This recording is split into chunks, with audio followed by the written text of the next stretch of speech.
Ragnar začal jako muž bez koruny, obklopen bojovníky, kteří pochybovali o jeho ambici. Ale on znovu vynalezl vikinskou válku tím, že přeměnil řeky v dobyvačné cesty a strach v platidlo při vyjednávání.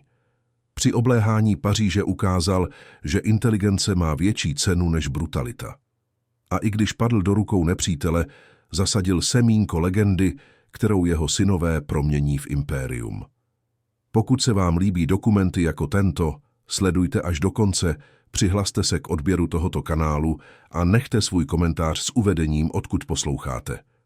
Železo se rozléhá o železo na dřevěném dvoře obklopeném palisádami. Zima roku 835. Sníh pokrývá střechy města Ribe, ale podstéká po Ragnarově tváři.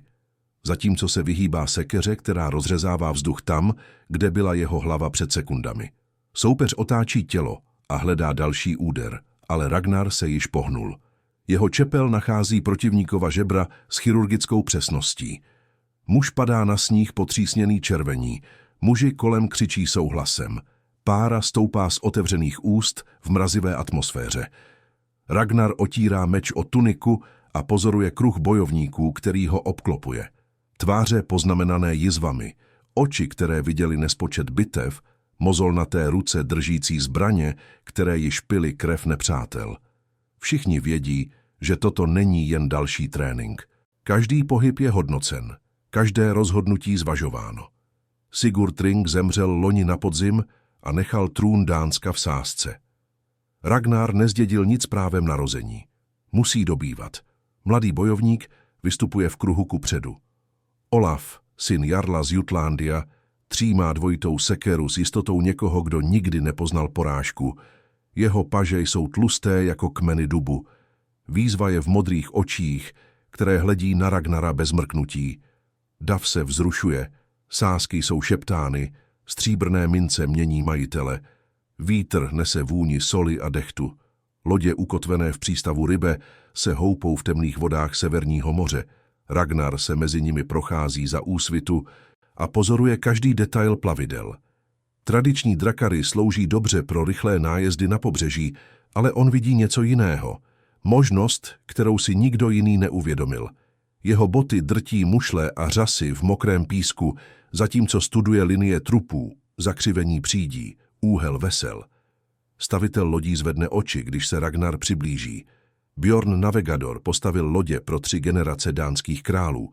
Jeho mozolnaté ruce kreslí ve vzduchu, zatímco vysvětluje úpravy, které Ragnar požadoval. Mělčí kýl, uší trup, vesla rozmístěná jiným způsobem. Starý mistr vrtí hlavou s nedůvěrou. Šedivé vousy se třesou, když ukazuje na problémy, které v projektu vidí. Uvízne na prvních mělčinách, mumlá Bjorn a plive do písku.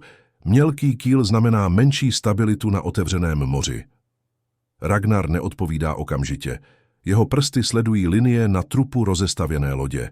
Vysušené dubové dřevo nařezané v lesích Jutlándia během předchozí zimy. Každé prkno osobně vybrané, každý spoj zkontrolovaný, aby byla zajištěna maximální pevnost. Úprava, kterou si představuje, změní vše. Jaro roku 836. První lodě s novým designem kloužou po vodě jako hladoví vlci. Ragnar osobně velel testům v mělkých vodách fjordů. To, co zjistil, vše mění. Tato plavidla se plaví v řekách, kde by jiné drakary uvízly. Města, která se vždy považovala za bezpečná ve vnitrozemí křesťanských území, se náhle stávají zranitelnými. Upravený kýl umožňuje plavbu ve vodách hlubokých jen 3 stopy. První expedice vyráží příští léto. 40 lodí krájí vlny směrem k Inglaterra. Ragnar si cíl nevybral náhodou. Anglické kláštery hromadily bohatství během staletí relativního míru. Zlato, stříbro, iluminované rukopisy, posvátné relikvie. Poklady, které nikdy neviděly ostří vikinského meče. Čtvercové plachty napnuté západním větrem pohánějí flotilu přes Severní moře.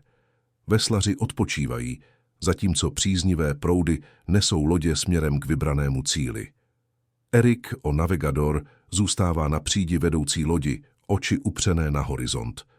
Jeho zkušené ruce drží rudimentární navigační nástroje, sluneční kameny, k lokalizaci slunce přes mraky, kalibrované hole k měření úhlů, znalosti předávané z otce na syna po generace severských námořníků.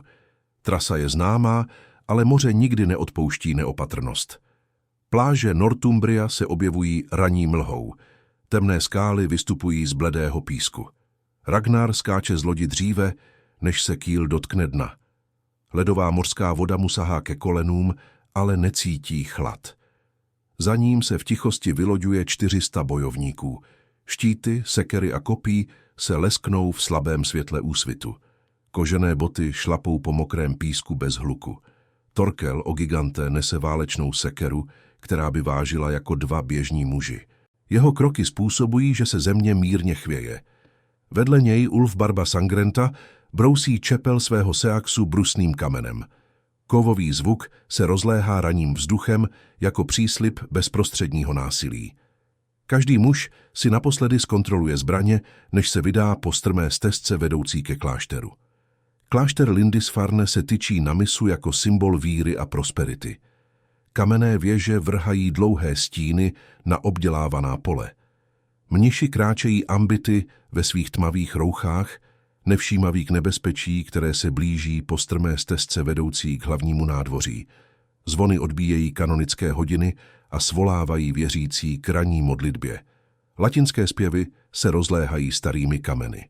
První výkřik propuká, když se dřevěné brány roztříští pod nárazem seker. Vikingové se vlévají na nádvoří jako lavina železa a kůže. Mniši se rozbíhají všemi směry, někteří se snaží chránit posvátné rukopisy, jiní prostě utíkají před masakrem, který se odehrává před jejich očima.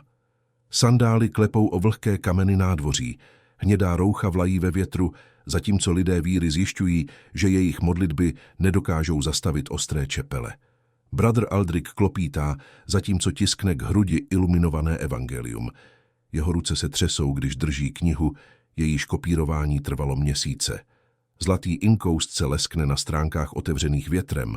Viking se přiblíží, ale neútočí, jen natáhne ruku. Mnich odevzdá rukopis a běží do hlavní kaple. Ragnar se přímo plenění neúčastní. Postaví se doprostřed nádvoří, pozoruje, kontroluje. Jeho muži přesně vědí, co mají dělat. Bohatství do lodí, ozbrojený odpor eliminován bez váhání, civilisté chráněni pouze tehdy, pokud nezasahují. Efektivita je brutální a vypočítavá. Každý pohyb byl naplánován. Každá akce má definovaný účel. Torkel vyrazí dveře pokladnice jediným úderem sekery. Dubové dřevo se tříští, železné panty se prohýbají pod nárazem. Uvnitř kovovými výstuhami zpevněné dřevěné truhly střeží desetiletí darů. Zlaté mince se třpytí v šeru, stříbrné kalichy odrážejí světlo vnikající zničenými dveřmi. Relikviáře vykládané drahokamy čekají na ruce, které je odnesou do vzdálených lodí. Opat vychází z hlavní kaple a nese zlatý relikviář. Jeho ruce se třesou, ale kráčí přímo k Ragnarovi. Oči obou mužů se setkávají. Křesťan vidí pohana, který hrozí zničit jeho víru. Viking vidí strážce bohatství nashromážděného po generace. Není vyměněno ani slovo. Opat odevzdá relikviář a ustoupí. Jeho stopy zanechávají značky v krvi po třísněném sněhu, který začal padat. Když lodě odplouvají, naložené poklady, plameny pohlcují pouze vojenské budovy. Ragnar nařídil, aby knihovna byla ušetřena. Ničení vědomostí nepřináší zlato ani slávu. Toto rozhodnutí se bude ozývat u budoucích kronikářů, z nichž někteří zaznamenají, že tento vikingský vůdce prokázal vypočítavou krutost odlišnou od slepé brutality jiných nájezdníků. Zpět v Dánsku si Ragnarovi muži rozdělují kořist podle stanovených pravidel. Každý bojovník dostává podíl úměrný svému přínosu. Zranění dostávají dodatečné odškodnění. O vdovy po mužích padlých v bitvě se stará komunita. Spravedlnost při rozdělování zaručuje absolutní loajalitu pro budoucí expedice. Zima roku 838. Ragnarovi síně se rozléhají písněmi oslavujícími Lindisfarne. Skaldové vyprávějí přehnané činy a mění úspěšný nájezd v epickou legendu. Mladí bojovníci z celé Skandinávie začínají přijíždět, přitahováni příslibem bohatství a slávy pod vedením velitele, který prokázal výjimečnou strategickou vizi. Ragnar studuje rudimentární mapy křesťanské Evropy. Řeky zakreslené na pergamenu odhalují možné cesty do nitra franských království. Sena se vine přes bohatá území, až dorazí do Paříže. Jiné řeky nabízejí přístup k městům, která nikdy nečelila vikingským útokům. Geografie se stává zbraní v rukou toho, kdo ji umí použít. Lagertha se vrací z vlastní expedice, když přichází jaro. Její pověst bojovnice rostla nezávisle na Ragnarovi. Velela 30 lodím při útocích na anglická pobřeží a dokázala, že vojenská schopnost nezávisí na pohlaví. Setkání mezi těmito dvěma je pozorně sledováno muži obou stran. Aliance osobní určují osud celých království. Rozhodnutí zaútočit na Paříž nevzniklo z impulsu. Ragnar strávil měsíce sbíráním informací o franské obraně, hlídkách na Seině a roční době, kdyby proud přál plavbě proti proudu. Vyslal špehy převlečené za obchodníky, aby zmapovali opevnění města. Každý detail byl zvážen, než flotila vyplula. Březen roku 845. 120 vikingských lodí postupuje ústím Seiny jako had ze dřeva a železa. Ragnar velí formaci z přídě vedoucí lodi. Za ním tisíce bojovníků v tichosti veslují. Řeka se postupně zužuje, jak se blíží k srdci franské říše. Každý ohyb Seiny odhaluje nové krajiny obdělávaných polí a prosperujících vesnic.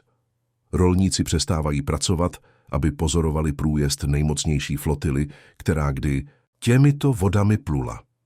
Orly a havrani následují lodě, jako by tušili blížící se krveprolití. Jejich stíny tančí na tmavé hladině řeky. Dřevěné trupy krájí proud s přesností. Vesla se pohybují v dokonalé synchronizaci, výsledek měsíců koordinovaného tréninku. Každý veslař zná svůj rytmus. Každý velitel lodi udržuje přesnou pozici ve formaci. První franské hlídky spatří flotilu, když je ještě 2 ligy od Paříže. Muži na koních cválají po cestě lemující řeku a vezou naléhavé zprávy do hlavního města. Kopyta buší do kamenů římské cesty. Pot stéká po bocích koní nucených k maximálnímu cvalu. Král Carlos o Calvo přijímá hlášení ve svém paláci. Vikingská síla bezprecedentní velikosti se plaví přímo do politického centra franské říše. Královští poradci se rozrušeně pohybují v kamenných sálech. Mapy jsou rozvinuty na dubových stolech. Prsty ukazují na obranné pozice, únikové cesty, odhady času, než nájezdníci dorazí k hradbám Paříže. Carlos kráčí mezi muži a naslouchá protichůdným návrhům. Někteří radí útěk do spojeneckých království. Jiní navrhují odpor až do smrti. Obrana Paříže se soustředí na mosty, které kříží Seinu. Kamenné věže lemují průchody vybavené balistami a lučištníky.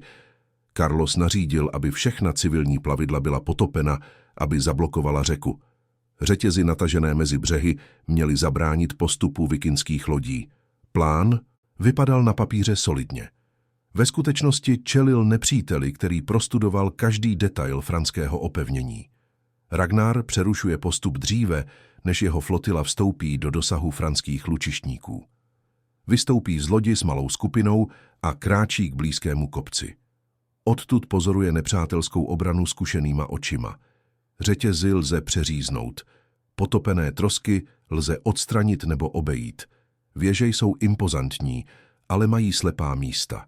Jeho prst vykresluje ve vzduchu pohyby, které jeho muži provedou před úsvitem. Útok začíná před úsvitem. Skupiny vikingů plavaly během noci až k pozicím řetězů. Ostré čepele řežou železné články na dně řeky, zatímco franští lučištníci pátrají v temných vodách, aniž by detekovali pohyb. Když slunce vyjde, bariéry, které měly chránit Paříž, již byly neutralizovány. Vikingská flotila se vynořuje z raní mlhy jako nadpřirozená zjevení. Přídi zdobené dračími hlavami krájí vodu ve smrtelném tichu. Obránci franských věží vidí, jak se jejich pečlivé přípravy během minut hroutí. Šípy prší z vikingských lodí s ničivou přesností.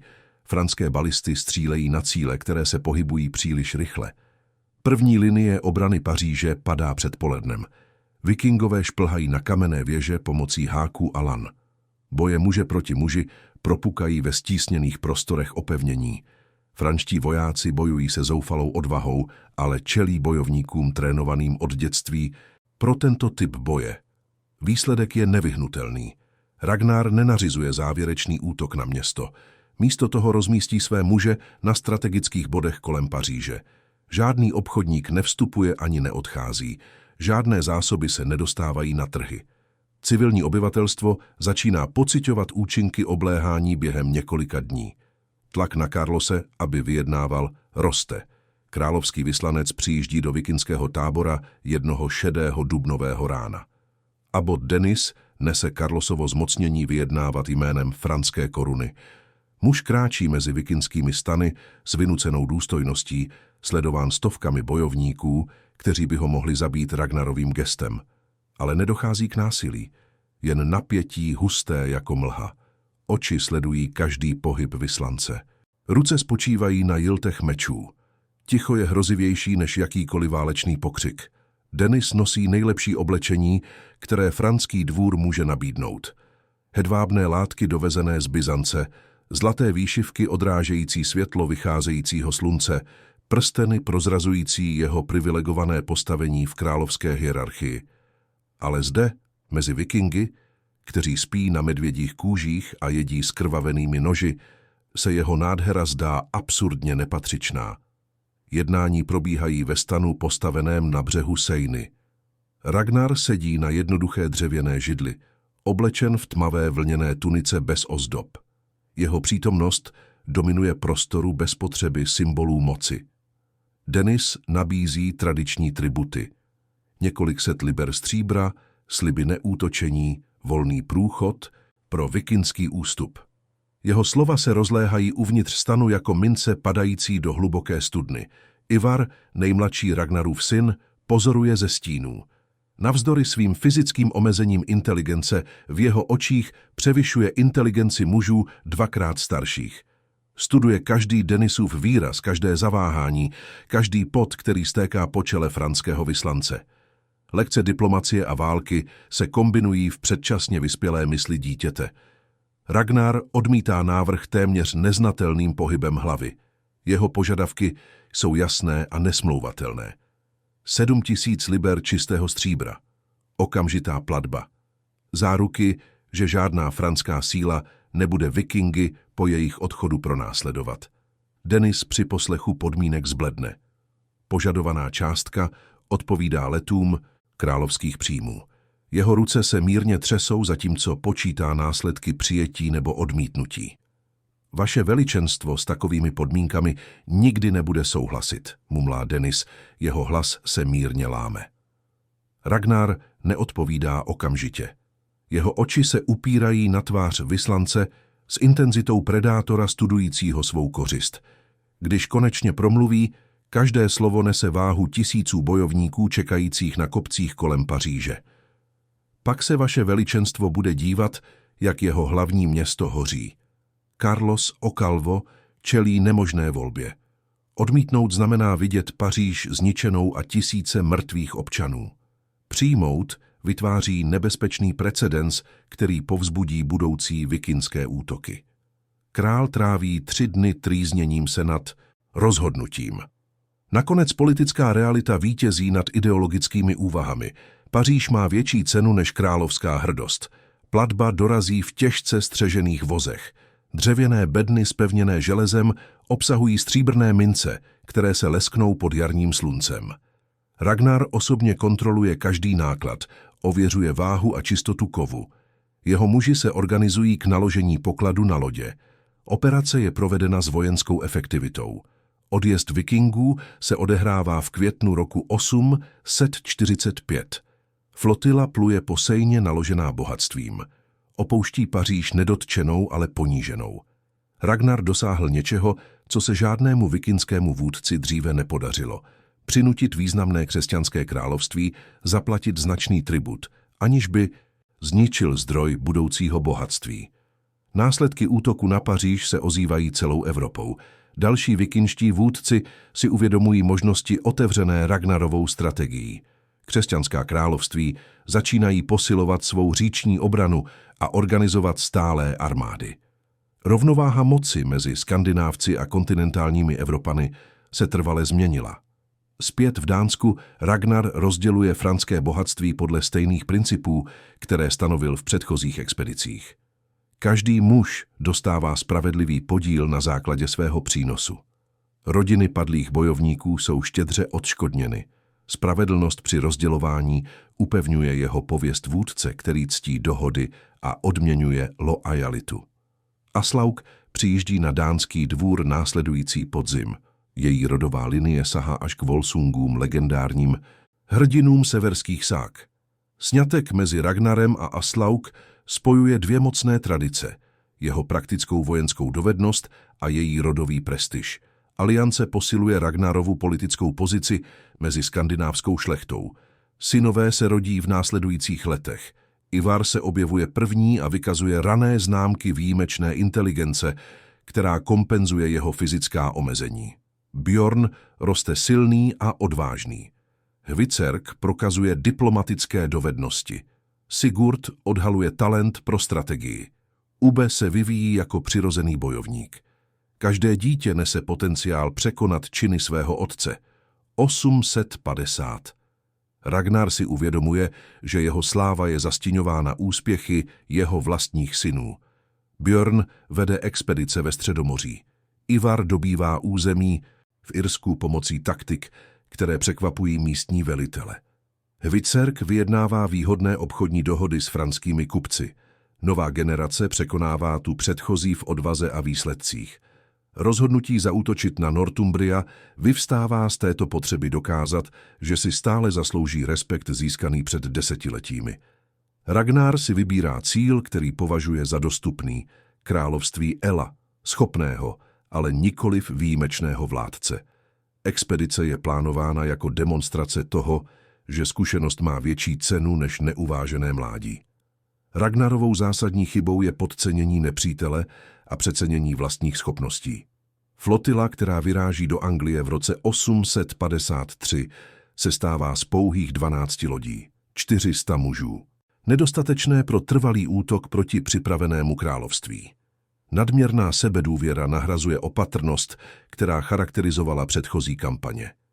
Ragnar se plaví vstříc vlastní zkáze, oslepen potřebou dokázat, že si stále zaslouží jméno, které nese. Větry jsou od začátku nepříznivé. Bouře rozptylují lodě. 2 drakary se ztrácejí ve zrádných vodách dříve, než vůbec spatří anglické pobřeží. Zbývající muži mumlají o špatných znameních, havranech létajících opačným směrem, vodách měnících barvu bez vysvětlení. Ragnar ignoruje znamení.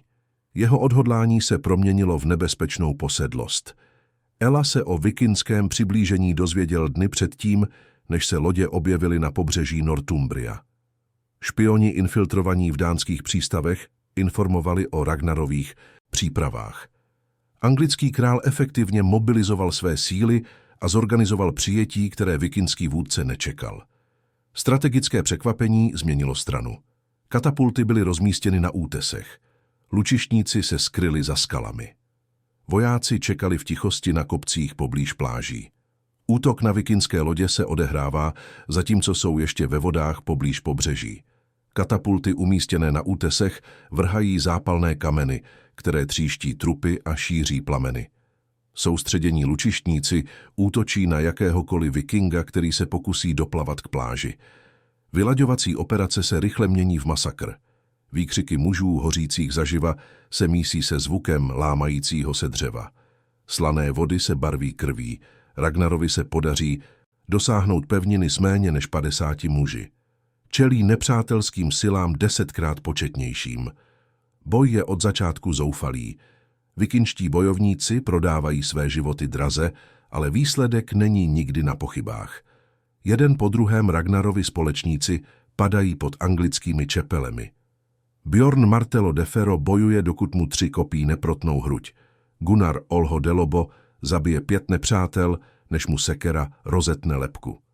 K zajetí dochází, když je Ragnar, zraněný a vyčerpaný, obklíčen elovými vojáky. Jeho meč se zlomí při blokování úderu sekery. bez zbraně a bez úniku hledí na blížící se nepřátele. Krev stéká z ran na jeho paži a noze. Není možný útěk. Žádná záchrana nepřichází. Desetiletí vítězství končí na skrvavené pláži Northumbria. Vlk byl konečně zahnán do kouta. Soud s Ragnarem před králem Elou je formalita. Vězeň odmítá prosit o milost nebo uznat autoritu svých věznitelů. Zůstává stát, i když je zraněný, a hledí na anglického monarchu se stejnou intenzitou, jakou prokázal při vyjednávání s Carlosem o Calvo před lety. Důstojnost v porážce imponuje i jeho nepřátelům. Trest smrti v jámě z hady je Elou vybrán jako exemplární trest. Metoda se snaží nejen eliminovat vězně, ale terorizovat budoucí vikingské nájezdníky. Veřejná poprava ukáže, že i legendy mohou zemřít potupným způsobem. Co Ela nepředvídá je, že tato smrt nakrmí ještě větší legendu. Ragnar je vhozen do jámy jednoho chladného listopadového rána roku 853. Jedovatí hadi záměrně umístění katy okamžitě útočí. Podle pozdějších zpráv dochovaných v ságách čelil vězeň smrti zpěvem veršů o svých minulých dobytích a prorokováním pomsty, kterou jeho synové přinesou. Jeho hlas se rozléhá ve vlhkých kamenech jámy, zatímco jed hadů koluje jeho žilami. Až dokonce odmítá křičet. Ela pozoruje z okraje jámy a doufá, že uvidí strach v očích muže, který po desetiletí terorizoval Anglii. Místo toho nachází jen chladné opovržení a tichý příslib odplaty. Ragnarova poslední slova jsou zpívána, nikoliv křičena. Epické verše o plavbách v dalekých mořích, bitvách vyhraných proti nemožným šancím, synech, kteří překonají činy svého otce. Zprávy o popravě dorazí do Dánska následující zimu. Angličtí obchodníci vyprávějí detaily Ragnarovým synům. Reakcí není smutek, ale chladný a vypočítavý vztek. Ivar Odeso Sádo přebírá vedení v plánování pomsty. Jeho strategická inteligence a krutost překonávají i ty otcovi. Odpověď bude úměrná utrpěnému ponížení. Velká pohanská armáda se začne formovat v dánských přístavech. Bjorn Braco de Ferro se vrací z expedic ve Středomoří, když obdrží zprávu. Jeho lodě, naložené byzantskými poklady, kotví v dánských přístavech. Bojovníci opálení jižním sluncem se vyloďují a nesou exotické zbraně a jizvy z dalekých bitev. Ale veškeré dobyté bohatství se zdá bezvýznamné tváří v tvář dluhu krve, který musí být splacen. Hvitserk opouští obchodní jednání ve Francii. Lukrativní dohody s franskými kupci jsou zapomenuty, když poslové dorazí se zprávami o otcově smrti. Ube přerušuje tažení v Irsku. Sigurd Olho de Serpente ruší plány na průzkum severních ostrovů. Všichni se zbíhají do Dánska s jediným účelem – pomstou. 865. Velká pohanská armáda vtrhne do Anglie s bezprecedentní silou. 3000 lodí, 20 000 bojovníků, největší vikingská expedice v historii. Ragnarovi synové velí odděleným kontingentům, ale koordinují své akce. Nepřicházejí jen plenit, přicházejí dobývat a trestat celá království, horizont zčerná vikingskými plachtami. Moře se zdá vřít stolika trupy krájejícími vlny. Toto není tradiční nájezd, je to ozbrojená migrace. Bojovníky doprovázejí celé rodiny. Kováři, tesaři, zemědělci následují flotilu. Záměrem není jen zničit Anglii, ale nahradit její vládce. Každá loď nese nejen zbraně, ale i semena pro výsadbu, nástroje pro stavbu, vše potřebné k vybudování nové civilizace na troskách té staré. Northumbria padá jako první. Ela se snaží zorganizovat odpor, ale čelí nepřátelům, kteří se poučili z chyb svého otce. Vikingové používají koordinovanou taktiku, špičkové vybavení a detailní znalost terénu. Království, které popravilo Ragnara, se hroutí během několika měsíců. Pomsta nabývá podoby trvalého dobytí. Celá města jsou evakuována. Angličtí šlechtici prchají do vzdálených království. Zajetí a poprava Ely uzavírají cyklus zahájený v jámě z hady. Ragnarovi synové aplikují trest známý jako krvavý orel, metodu vyhrazenou pro nepřátele, kteří způsobili osobní urážky. Smrt anglického krále je pomalá a ritualizovaná. Otcova čest je obnovena skrze utrpení toho, kdo ji pošpinil. Ivar osobně dohlíží na každý řez, každý okamžik agónie, který předchází konečné smrti. Ragnar Lodbrok zemřel jako muž v roce 853, ale narodil se jako legenda. Jeho inovativní strategie proměnily vikingské nájezdy z příležitostného plenění v organizovaná dobyvačná tažení. Jeho synové založili trvalá království v Anglii a Francii. Jeho vliv formoval osud středověké Evropy po generace. Jméno Ragnar se ozývalo v bitvách vybojovaných desetiletí po jeho smrti.